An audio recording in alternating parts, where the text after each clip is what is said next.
The growl of my tractor's engine swallowed the soft hum of violins, and the crash of tumbling chairs was only outdone by a woman's desperate shout, "You're going to ruin the wedding cake." I eased off the throttle, peering through the dust at a chaotic scene unfolding on my lawn. A bride in a billowing white gown flung her bouquet in a frenzy, and a string quartet scattered as my 12-ton beast rolled forward like a juggernaut, dismantling a fairy tale setup. I hadn't meant to crash anyone's wedding, but Marlene Conway, the notorious HOA tyrant known for trampling boundaries, had turned her daughter's big day into my fight. My name's Jack Harper, and I live on a quiet stretch of farmland in Cedar Hollow, 20 miles from town, a place I inherited from my granddad. It's where sunrises feel holy, and the only visitors are deer or stray hikers. Most think it's deserted, which suited me until that Saturday. I'd been prepping to expand my farm, and that day my new tractor, a sleek, GPS-guided monster with tires wider than a linebacker's shoulders, was due to arrive. I'd marked the gravel path, cleared the field, and held a signed invoice, ready for progress.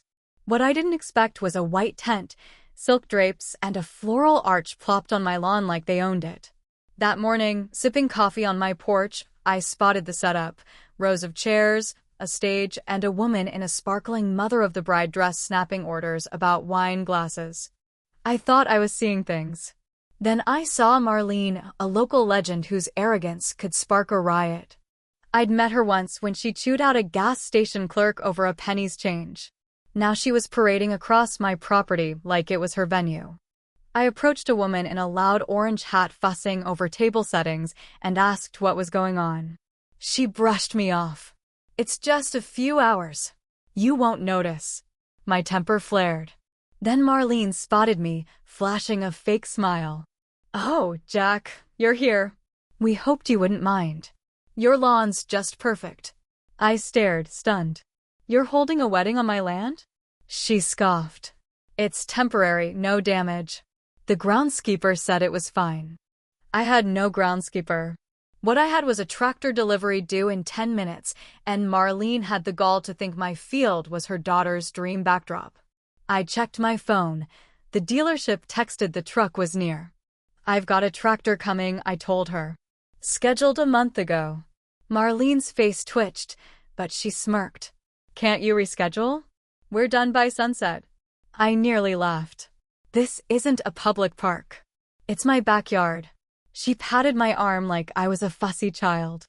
"Jack, be reasonable. You don't want to ruin my daughter's day." I stepped back, jaw clenched. "You're on my property without permission. If anything breaks, you're paying." Marlene sighed, muttering about my lack of community spirit. "I'm not even in the damn HOA." Then the semi crested the hill, my green giant gleaming like a tank. I grinned.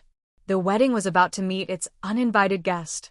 As the truck backed down the path, guests murmured. Marlene's daughter, Claire, emerged in her gown, gasping. The photographer argued with the driver, who ignored him and lowered the ramp. Marlene stormed over, finger pointing. "Stop this delivery." I shrugged. "It was scheduled. You weren't." The tractor's tires hit the ground as a flower girl wandered near. Someone shrieked. A groomsman tripped, knocking over chairs. The aisle runner flapped in the engine's breeze. I didn't shout or gloat. I watched Marlene's fantasy collapse.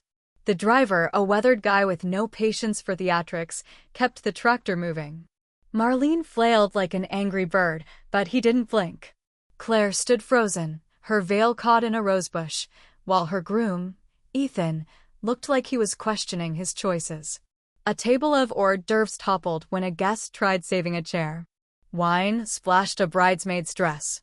The DJ yanked his cords, packing up like he sensed doom. A kid tried climbing the tractor's tire until the driver snapped, "Not a jungle gym." Marlene, red-faced, waved her phone. "I'm calling the police." "Go ahead," I said. "Tell them you trespassed for a wedding." She clutched her necklace, hissing, "You could have said no when we set up." "I wasn't home," I shot back. "You never asked." Then Marlene did the unthinkable, parked her SUV in the tractor's path. The driver honked. Move it. Claire tugged at her mom's door, pleading not to ruin the photos. Ethan sipped from a cup, staring blankly. The wedding planner, clearly underpaid, begged, "Can you delay the tractor an hour?" I crossed my arms. "I scheduled this months ago. You took my land without asking. Now you want me to pause my work?" She looked defeated. I was told this was approved. A crash rang out as the caterer's van clipped the floral arch, dragging it across the lawn. The photographer wailed. Claire screamed louder. Marlene still blocked the tractor, so I called the sheriff, reporting trespassing and obstruction. They were already en route, thanks to a neighbor's noise complaint. Guests whispered, some slipping to their cars. An elderly woman apologized quietly, saying she didn't know the event was unapproved. Marlene, spotting the cruiser, strutted over like she owned the sheriff. The officer surveyed the chaos and asked, "What's happening?" I spoke first. "They're holding a wedding on my land without permission. That's my tractor, scheduled weeks ago." "She's blocking it." Marlene interrupted. "We had verbal approval from the property manager." The officer turned to me. "You got a manager?" "Nope. I own this land. Never talked to her before today." He asked Marlene for proof.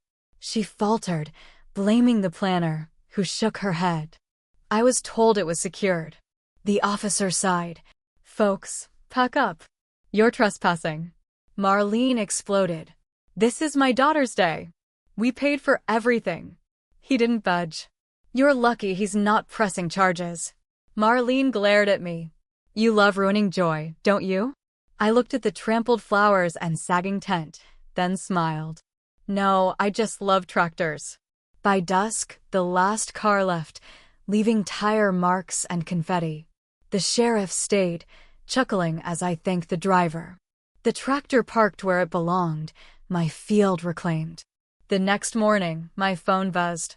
My cousin texted viral with a laughing emoji.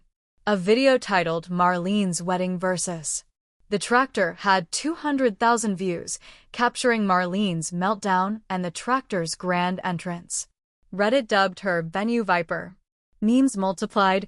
One captioned, "My special day?" More like eviction notice.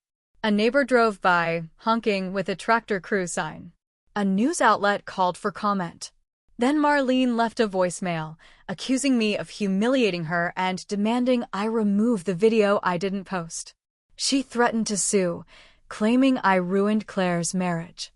I didn't respond but gathered evidence, delivery receipts, my deed, photos of private property signs, and Marlene's social media post boasting about using my lawn for free. The tractor's 360-degree camera footage sealed it. 2 days later, Marlene sued me for $5,000 in emotional damages and wedding costs, claiming I disrupted her event and defamed her. My cousin Rachel, a fierce lawyer, took the case pro bono, eager to dismantle Marlene's lies. In court, Marlene's tearful tale of ruined dreams flopped against our evidence, footage, and her own post. The judge dismissed her case, warning she was lucky I didn't countersue. Marlene stormed out, muttering threats. The internet kept the pressure on. Marlene's rants about tractor conspiracies and corrupt judges fueled more memes. She tried rallying a boycott, claiming I ran a wedding sabotage racket. Then a florist emailed, revealing Marlene hadn't paid for the arrangements, offering dirt instead. The photographer and caterer sued her for unpaid bills. Marlene's empire of entitlement collapsed. Meanwhile, I erected a 6-foot sign, "Private property. No weddings. No photos. Tractor has right-of-way." Locals snapped selfies with it. A couple rented my field for a respectful shoot, paying up front. A photo of my tractor at sunset now hangs in my barn. Weeks later, a bridesmaid delivered a letter from Claire. She apologized, unaware the wedding was unauthorized. She delayed her marriage, reassessing everything. "You didn't deserve this," she wrote. I wish I'd stopped her. I held the letter, wind rustling its edges, thinking how Marlene bulldozed everyone until she met me. That night, I toasted my land, my tractor, and the peace won by holding my ground. Sometimes peace isn't silent. It's a diesel-fueled beast proving even a quiet man has limits when his home becomes someone else's stage.